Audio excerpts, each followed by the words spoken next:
ఒక జన్మంతా చెయ్యవలసిన సాధన ఒక్క శివరాత్రి నాడు చేస్తే చాలు. ఇక ఇంతకన్నా నువ్వు ఉపాసన చేయడానికి తేలికైనటువంటి రోజు రాదు. ఎందుకని?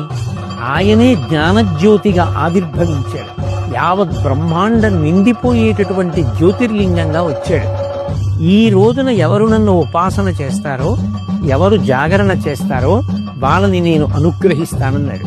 84 లక్షల జీవరాశులలో దేశకాలములను తెలుసుకుని, ఆ తిథి యొక్క గొప్పతనాన్ని తెలుసుకుని ఉపాసన చెయ్యగలిగినటువంటి శక్తి ఎవరికి ఉంటుంది?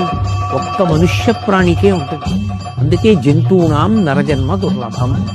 అటువంటి నరజన్మ ఎత్తిన తరువాత మరి మహాశివరాత్రి లాంటి పర్వదినాన్ని విడిచిపెట్టేసుకుంటే దాని వలన ఎంత ఉపాసన కోల్పోయాం. అలాగే మహాశివరాత్రి ఒక సంవత్సరాన్నంతటినీ కూడా ఒక రోజుగా ప్రమాణం